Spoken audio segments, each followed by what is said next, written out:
Now, I have worked with Charles for 6 years. I am the chief whip in the Democratic Party in the House, which means it's my job to count the votes and to interact with my colleagues and find out where they are when they're voting. Do Charles Graham and I vote alike every time? We do not. But most of the time, we do. He is a fierce advocate for the people he represents. That's what he's hired to do. Now, I went back today as an academic exercise because I wanted to make sure I was speaking with precision when I talk about Charles and his voting record. Because if anybody is aware, in 2016, the political dynamic in this country changed an awful lot. And normal voting wasn't always what you had to do to keep your seat. But let's talk a minute about how Charles Graham voted when, under normal circumstances. I want to make sure everybody understands this because Roe v. Wade is on everyone's mind. And a woman's right and access to reproductive health care is front of mind. So, in 2011, Charles, there was a bill put forward for a 24-hour waiting period for abortions. You voted no on that bill, and you voted no on the override.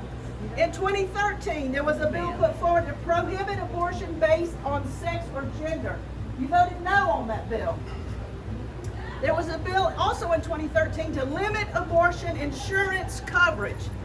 You voted no on that bill, like a good Democrat should. In 2015, Women and Children's Protection Act, which was a euphemism with something horrible in it, you voted no.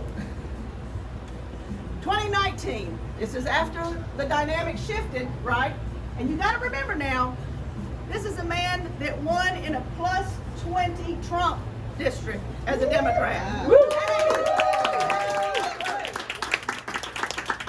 So in 2019, on the Born Alive bill, now keep folks, I want everybody to understand these bills are put forward as incendiary devices. They are designed to inflame the base of the Republican Party.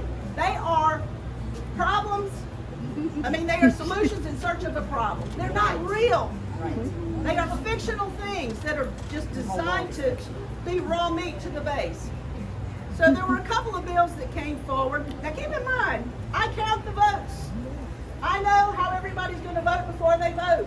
We know exactly how many votes we need to make sure what happens, happens. So do sometimes, I say, Charles, given your district, depending on how your constituents feel, you could probably vote for this and not upend the apple cart. Does that happen? Of course it does. That's my job, is to go around and say, yes, no, yes, no, yes, no, okay, yes, but when the governor circles back, you're a no. So that's what we do. It's a political reality. Does everybody think that every vote that Mike McIntyre took was one that Deb Butler liked? No. Of course not. But did I vote for him every damn time? Yes. No. And what's the one most important goal of this whole exercise is to beat David Rouser.